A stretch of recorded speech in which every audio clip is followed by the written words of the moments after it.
This is quite, you would say, this is very on this journey, you're worse than the means of your fears, and the voices in your head telling you to back down. Yes, we can. That's really No matter who you blame, we won't win. Thank you. Thank you.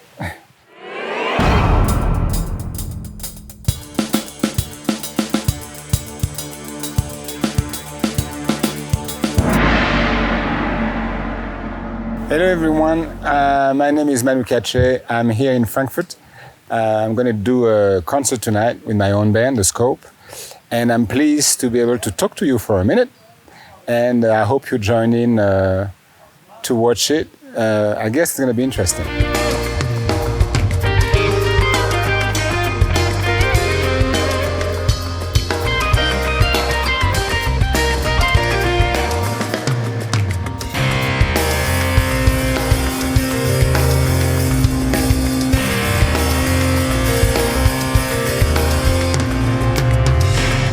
What do you love most about rhythms? Do you love when you play them or when you hear somebody play a rhythm?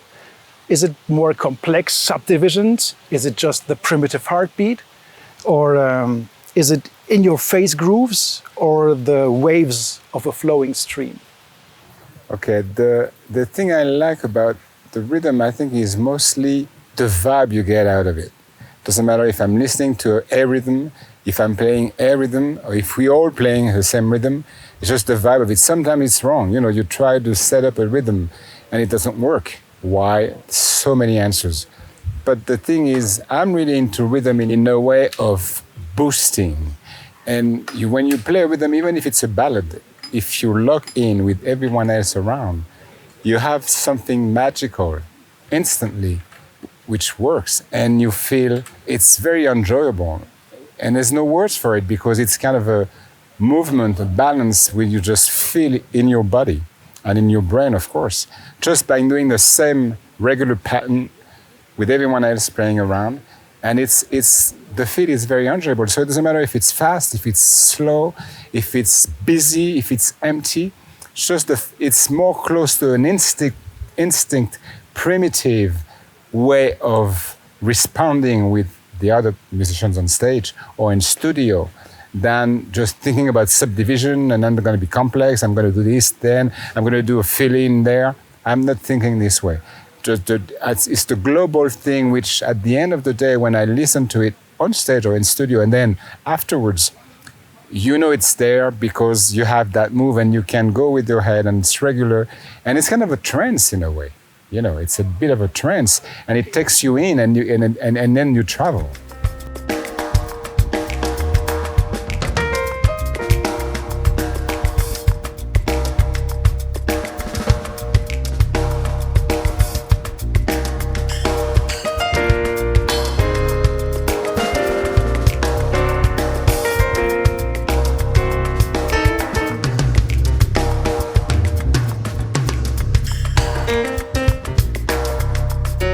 When you're playing a drum solo, Yeah. so first of all, do you think there can be emotional response in the audience when there is no melodic instrument, like a guitar? You have the campfire guitar, and you have immediately a response. And of course you can get the audience moving, but what other emotions can you cause, like sadness, or what do you think? How? It's not another emotion, it's the emotion. When you play the drums and you do a solo, you're just constructing something, you're building something, which means I got a skeleton, which I know where I'm starting from. I got a middle point and I got an end point. And around that, I'm just moving around within a day. Every day is different. But I'm not trying to get the answer, get the feeling of the audience. I'm just trying to play something which is to me, to my mind, pretty melodic and rhythmic at the same time. Which means, I'm coming from the classical area, which is that I was playing percussion like timpanis and vibraphone and marimba and etc., etc. So my approach to the drums, and especially a solo when I'm just on my own, is related to that, which means it's more than colors. So when I'm saying I'm using colors, I'm using kind of a melodic view of the whole drums. Okay, I'm going to use the tom with the splashes, then the floor tom, then I'm going to go for a groove, then something a bit technical, then come back to that groove. Let's say like it could be Cuban or African or whatever. But this is what I'm trying to install. And then from that, I just go, of course, building it up to a certain level. And then, of course, you grab the attention, you feel the vibe of an audience response. But this is not what I'm looking for. It's just like trying to match what I've been learning for years in, like listening. I'm playing the piano too, so by listening to the music I was providing and trying to make a piece of music instead of, being in a big demonstration. I'm just trying to make a piece of music with the drums, and you can, because all my drums, I don't know if you were here before we start this interview, I just tuned the drums. So, I have a relation to the notes on each drums, and the cymbals. I'm using splashes and crashes and effects. And this whole thing makes, for me, not like a piano, but notes. And from those notes, I can just, improvise and try to create a melodic part with the drums. So I guess in the audience, when they listen to it, they probably get the feeling of a melodic part with some rhythm inside. But it's not just like boom, boom, tack, tack, like a fast, as fast as I could go. No, I really, and I've learned that, remembering when I started playing the drums, I couldn't figure that out. When you're a kid, you play solo and you want to be impressive. So you go like, as loud and fast as you can. But finally, within the years, I just learned how to relate to a musical approach on the drums. And some people would say, wow, this is or stupid or crazy. But this is my view most of the time of what I try to do for many, many years.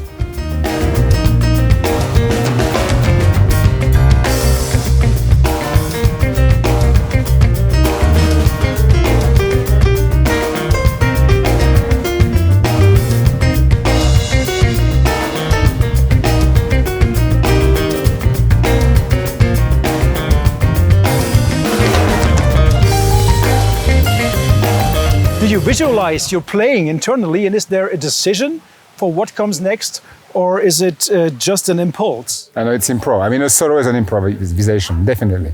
I'm not thinking of, okay, next time, as I said, a skeletor. I know where I'm starting from, since with the nuance, because I'm not starting like so loud, let's say like piano, built it up to a certain point, then I got a middle part where I know where I'm going in the middle part, try to do this and that, and then I got a final point. So I have this journey through the beginning to the end. I know where I'm going in between. It's improv. So it's rather like when you're finished, you have no idea what you just played. No. Of course not. There was this one part, no, this was yesterday.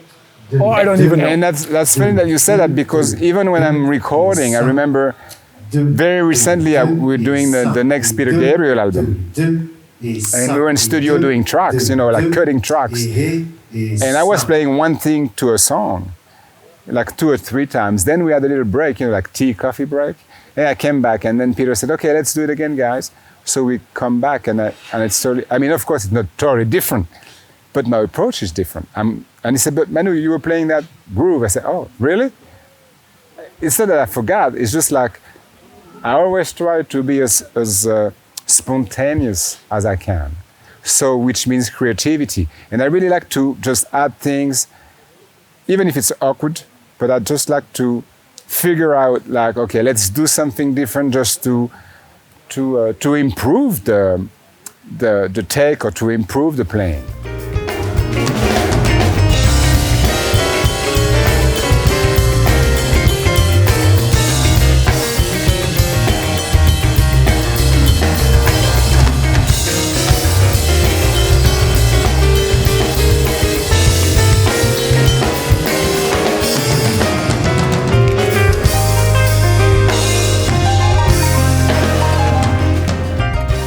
have played with so many artists. It's stupid to mention all of them. Many of them I really like. And it's also very impressively big names, vastly different musical words. Did they ever tell you what they see or hear in you and why they choose you for the project? Or was it just a call and you were there, that's it? No, it's never a call and then you just play. No, I think they've been, all of those artists I've been working with or collaborate with, I think they heard me on different records before calling me, and they think, okay, I'm going to call Manu because this is what I hear from him, and I think that could fit my music at a certain time. You know, on an artist's career, I mean, and you know, for instance, if I take Sting, you know, I've done like 3 albums, then Vinny joined in, then I didn't work for a while, then I came back with Brand New Day and another album, and then the last one, The Bridge. So which means like, in an artist's mind, I mean, he's got something that he wants to try and something that he wants to play and some stuff that he wants to sound like. And I've been part of this. So when they were listening to me, if I take, for instance, like, you know, like Joe Satriani, which is like nothing to do with Sting, and then Jan Garbarek, those guys are very opposite. And you would say, how come Manu's going to join in? But actually, I think those guys have heard something that I could bring in their own music. And then my approach when I was there, I just listen to their music and try just to add stuff and be creative and then, of course, groovy. That's one thing that I can do. And just like propose things.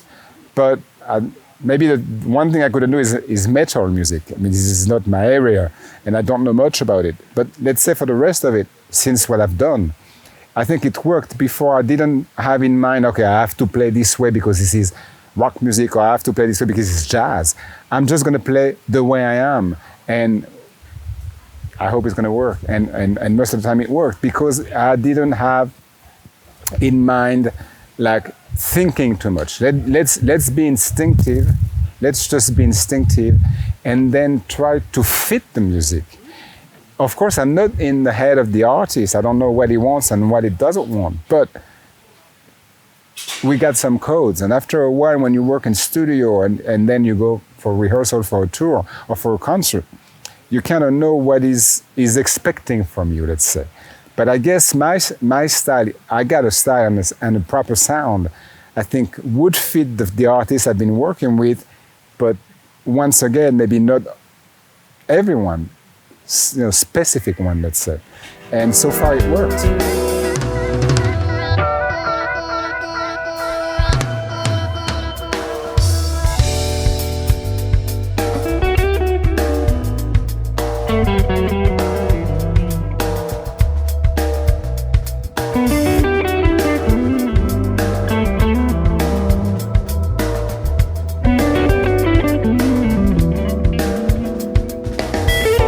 If you're an actor, it's pretty much the same. You're a good actor, but maybe you're not good for the role, but you're good for the next role with the same director. Absolutely. So, and because I'm a filmmaker, I learned pretty quickly that you have to know every department. So I know how to set the light, and I'm a camera guy, and I can edit, and now I know what to ask from those people. So the more you know about the other instruments, the better you know what you have to do, and then the goodies and the baddies you maybe do. Because sometimes there is a bass solo and you play the wrong notes, the wrong tom. Maybe don't play a tom, maybe don't play at all. What have you learned from those things that you shouldn't do because of the other guys? I didn't really learn about it. I mean, once again, I've been brought up as a classical musician. So, I mean, it's a lot of studying for many years. So you learn how to write music, you learn the counterpoint, you got sometimes to directing as well to understand how it works. And you work with quatuor and you work with the piano player as a percussion player. So your ears is constantly open and everything is written, you just do it by charts. So even if you don't know what to do, it's written there. And this is how I started in the music. First the piano and then the classical percussion, which means I think that was to me, that was a good rule for my ears to know what to do and maybe probably what not to do. Then when you're doing rock, jazz, soul, whatever you want, you just respect the other musicians and you know by what you hear, this is not the moment or this will be in a few bars. You know, it's really based on instinct. And I think this is part of a talent as well. I mean, if you don't have the instinct of, as you just say, I'm not going to play the floor tom when the bass player is going to do a solo, of course you won't play the floor tom. You won't play at all. You could just do a backbeat and a hi-hat just to have the pulse. But that's enough. That's his moment. It's like it's being respectful, but you don't have to learn, it's so obvious.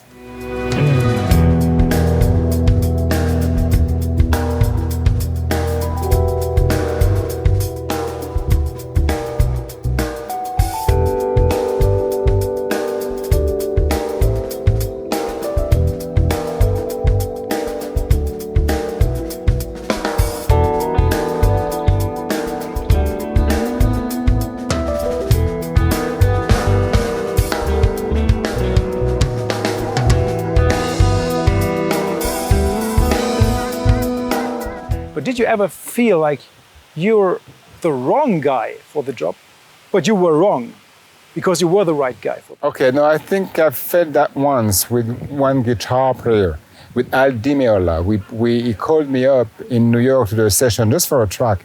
And of course, I got a lot of respect for him, you know, let's say this moment with John McLaughlin and Paco de Lucia. I mean, I was just unbelievable. And I was so happy to go. And we were there and you know, I set up the drums, everything is fine, and then we start the song, the piece. And I'm lost. I mean, this is so complex. The time signature is so complex. And he was very helpful. He said, Manu, I give you just a beat for the pulse, then I just do a cowbell if you want. He tried everything. And I said, I'm sorry, I don't find a way, I don't understand it, this is not me. I mean, you should call, those guys like Dennis Chambers or Vinny. I mean, they're very famous and, of course, so good at it. I thought, I'm more into, so we talked about groove and Al was so nice. And he said, okay, Manu, you know what? Let's do something simple, something different. So probably he liked the sound of my drums, he liked the sound of my playing. And finally he thought maybe that could fit his complex music. And finally not, so he went on a different way. So that guy is pretty, smart. And we did something totally different. So I think I was not the right guy for that kind of music, which is not what I'm used to do. And I think he realized it, and then we, of course, after a while in the studio, we changed direction. But otherwise, most of the time, since people know me as being a drummer, with such and such, as you said, so many to name, the call was right. I mean, I think I was the right guy with the right approach for the project at the time.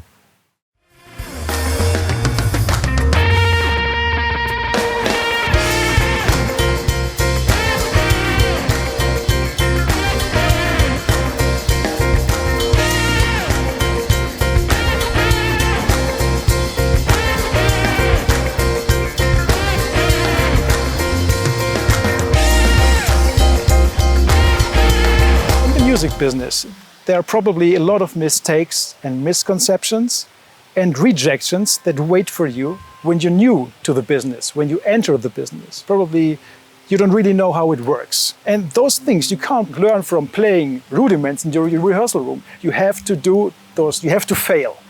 So what were your things that you had to overcome and made you insecure? And how do you manage it when you were starting? When I started, I didn't think about this. I mean, I just wanted to become a classical percussion player. So I went to the classical school of music, went to Paris, got the diploma, and then I could join any orchestra in the world. So that was very simple. And then all of a sudden I heard rock. I said, wow, that's nice. So I started playing drums in my basement. I was 14. And then, I jammed with friends around in the suburb, and then a little bit of sessions, not paid, of course, just for fun, trying, jam in clubs. And, and one after one, you build it up and you feel a bit more confident because people look at you and smile and it's fun and you have a good time. And then you meet artists, which are not beginners but not so known as well. And you do your class with them as well, and you learn, and it's just take time.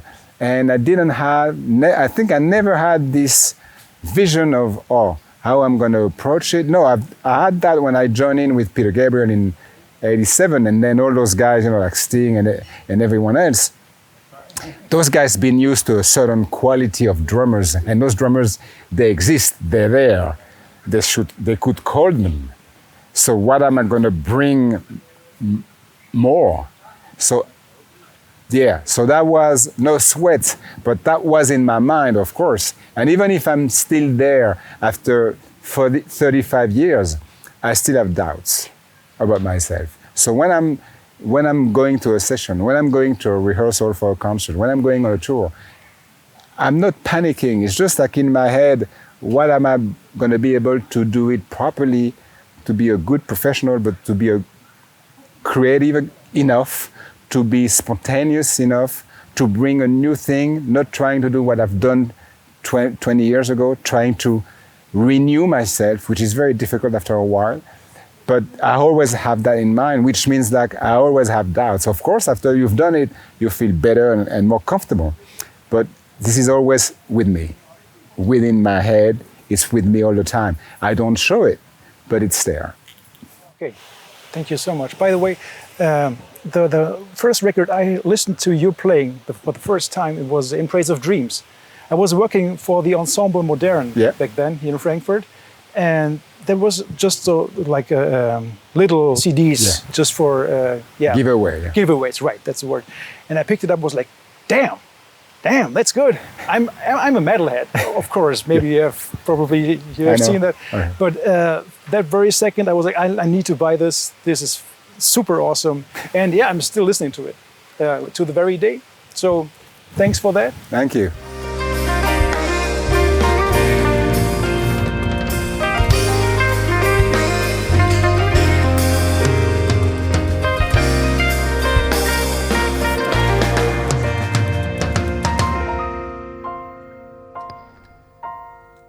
I hope you had a good time enjoying it, and probably we'll do it again, because my host was very nice, and I know he's got tons of questions still.